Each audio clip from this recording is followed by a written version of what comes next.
I've been a ranger for about 2 years now, and overall I like it. The hours are long and the pay isn't great, but it feels good to help my community and just live with nature in peace, you know? Even so, I will never forget how I started with the Park Service and the hellish process that brought me to this point. When I started, there were 5 of us hoping for a spot on the service. Bruce, Claire, Miguel, Laura, and me. The deal was simple. 3 months on fire watch and you become a full-fledged park ranger. I just dropped out of college when I signed up to the service. My scholarship and my grant prospects were ruined by a professor who's a known hard-ass. The guy had a 65% fail rate among students. His class was also required for my field of study.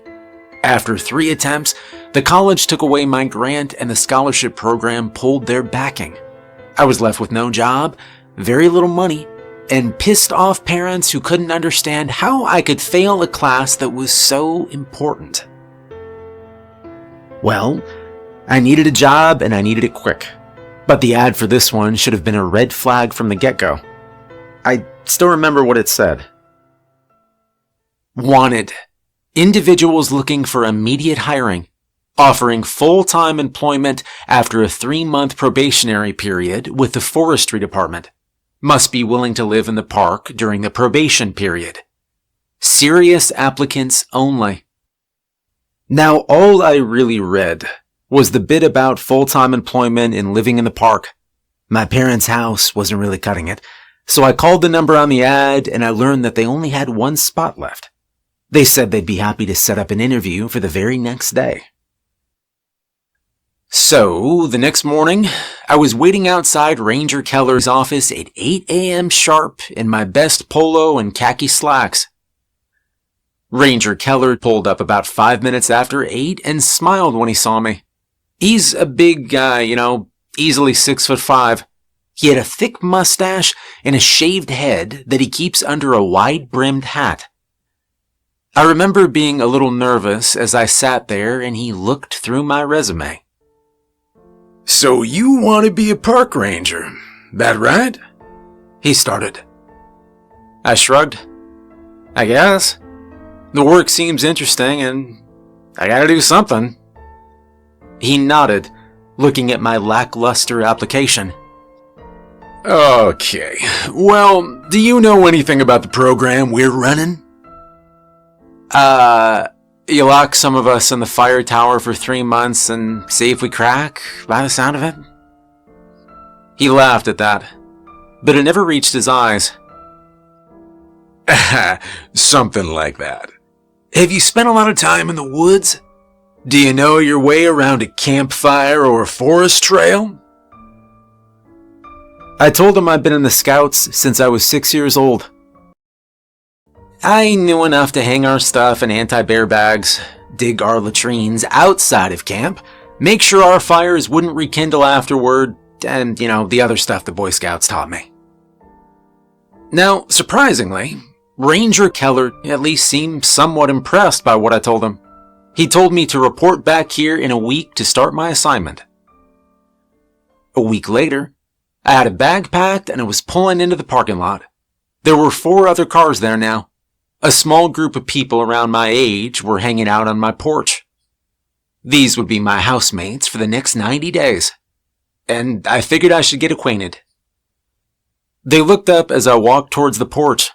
A big blonde guy who looked like a linebacker came up to shake my hand. That was Bruce, who would eventually become our de facto leader. When I shook his hand, he had the good grace not to crush my fingers. He gave me a smile that looked like he'd never seen the dentist, and he offered to introduce me to the others. Miguel was tall and lean, with his hair buzzed low. He nodded as Bruce made introductions, putting his cigarette in his mouth so he could shake my hand. Laura smiled and waved as she sat in one of the uncomfortable metal chairs they had out there. She was small, 5'2" maybe, and her black hair was long and shiny. I remember wondering if she had a boyfriend, but I supposed I would find out. Claire was as blonde as Bruce, but less friendly. She offered a limp hand for me to shake, and snatched it back just as quickly. Maybe she'd warm up with time, I thought. Ranger Keller came out a few minutes later. He passed out our uniforms, then pointed to a beat-up truck beside the cabin. "All right, climb in, kids. Let's go check out your digs for the next year." The uniforms turned out to be just khaki-colored shirts that said trainee on the back of them. Bruce, Miguel, and I rode in the bed of the truck while the girls rode with Keller in the cab. As we rolled along, we talked about what we could expect in the coming year. The others seemed to think it wouldn't be difficult.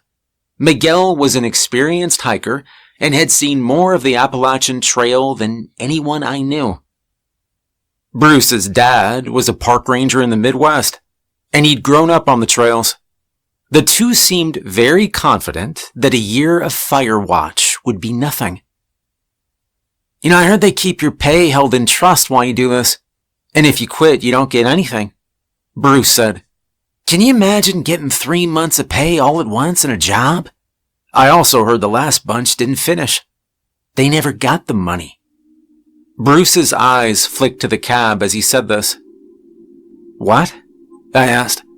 "Like they got fired or something?" "Nah, like the Rangers went to drop off some supplies one morning, and the trainees were just all gone," he replied. Miguel looked a little confused, but I just laughed. You a writer in your spare time?"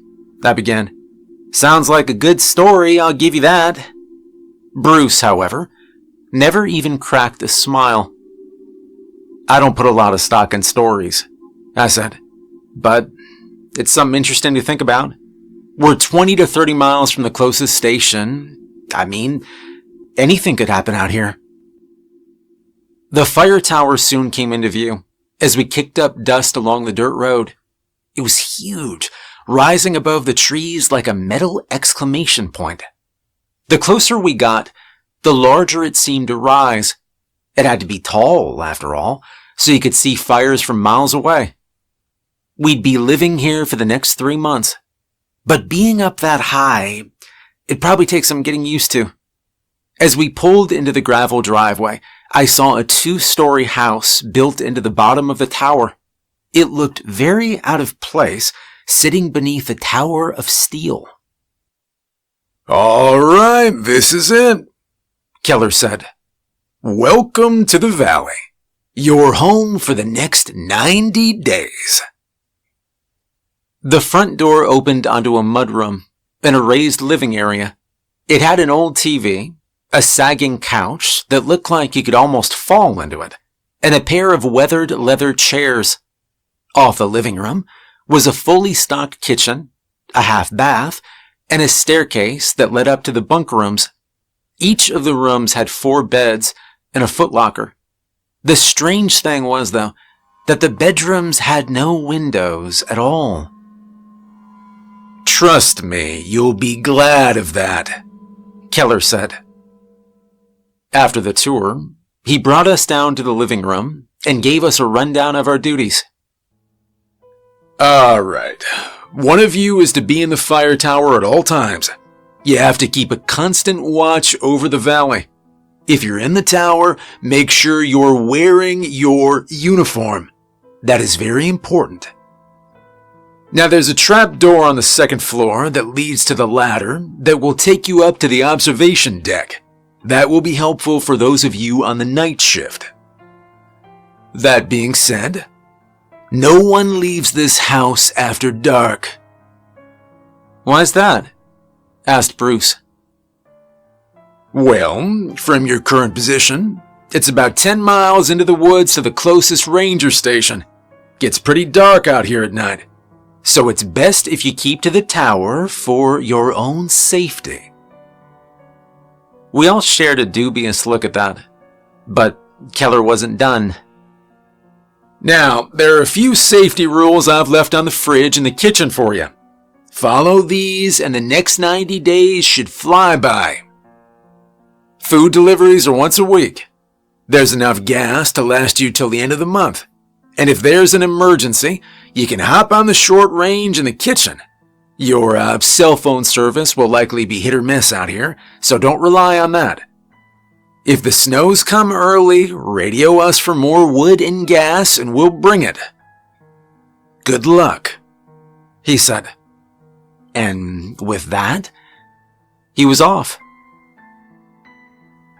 Now, the first few weeks, gravy. Bruce set up a system where each day someone was off, and the other 4 kept watch in 6-hour shifts. I opted to take the night shift since I was always up anyway. Nobody argued with me. And soon, we settled into a routine. We took turns cooking meals and worked out a chore system. We got to know each other better as time went on. Miguel and I bonded over our taste in bands, and Laura and I actually had similar taste in horror movies. Clara never seemed to warm up to anyone besides Bruce. Meanwhile, Bruce seemed to get along with everybody. The first 2 weeks seemed to fly by with very little to report. Very little, except for the weird lights in the valley at night. Keller hadn't been joking about just how dark it was out here. Even with the moon out, it was so dark in the valley at night. I was glad for the lights in the fire tower. The tower itself had a square box encased in glass up top. From there, you could see in all 4 directions. With the valley as dark as it was easy to see even the smallest hint of light. And that was how I first noticed the fire folk. I'd climbed up there during the day, looking out at the bright spread of woods with awe. But when I climbed up for the night shift, I found a very different view. It was like looking down from the top of the stairs and seeing the living room stretching below you. The shadows looked soft and dangerous in the absence of light. I walked to each window for the first few minutes, just looking for landmarks. It was so peaceful out here. There were no blinking radio towers or light pollution, no glowing windows or headlights, just dark woods that held both possibilities and mysteries. As I looked out over the woods, I hoped I'd make it through these 90 days. I could get used to this kind of peace. My wonder only lasted about an hour, and soon I was on my phone. It seemed that being this high up, I got a decent signal. But as I scrolled through social media, I caught something out of the corner of my eye. There was a blinking light from the north-facing window. It was the one that looked down over the actual valley. I set my phone down as I walked toward the glass. It was like a firefly moving through the forest, though the shape, it was human. It was like a person seen through a thermal scanner. A bright white silhouette moving through the woods with slow and decisive steps. I almost knocked the binoculars over as I reached for them, but they didn't help much. When I focused in on the creature, all I could see was the same white-hot human figure. With the binoculars, I could pick out fingers and features. And then the figure turned and looked directly at me. I almost dropped the binoculars in surprise. I tried to snap a few pictures on my phone, but it mostly just looked like a bright flash on the lens. Somehow, the details I could see with my eyes didn't translate through the camera. The figure moved about a mile through the woods. It walked for about an hour and a half before suddenly going out like someone flipped the switch. I blinked, thinking my eyes were playing tricks on me. The sun would be up in a few hours, but for now, it was still dark behind the glass. I spent the rest of the night moving from window to window as I tried to see if whatever that had been would come back. I wondered if this was why Keller told us not to leave the tower at night. And that just led me to question whether we were safe or not out here. When my alarm went off at 6 a.m., I still didn't have answers. All I could do was wake Claire up so she could take her watch. I was sitting in the kitchen eating breakfast when Bruce and Miguel came in. They asked me how my shift had gone. It was peaceful, I said. There was a weird glow, though. It looked like a person made out of light. Spooked me pretty bad, right up until it just disappeared, I said. Bruce laughed at that, asking if I snuck something into the coffee. But I noticed that Miguel was quiet. Maybe I hadn't been the only one to see something.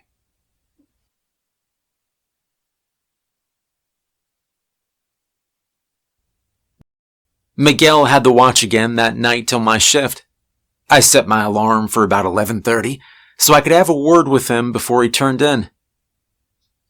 Throughout the day, he'd opened his mouth like he wanted to ask me something, but he didn't say anything. And I felt sure that he'd seen something last night too. That night, I struggled to get up as my alarm went off. When I pushed the trap door open, I saw him jump a little before seeing that it was just me. "Couldn't sleep, huh?"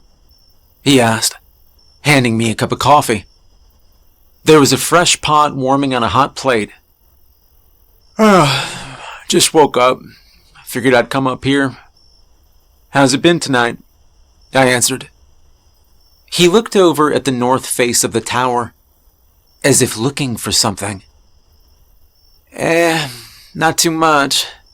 Been pretty quiet since sunset." The way his eyes lingered on the window, though, it made me wonder. "Miguel, can I ask you a question? Have you ever seen anything up here after dark? Like, in the woods?" Miguel laughed, and I figured he would deflect before his smile slipped a little. "Maybe," he said. All right, I think, I don't know.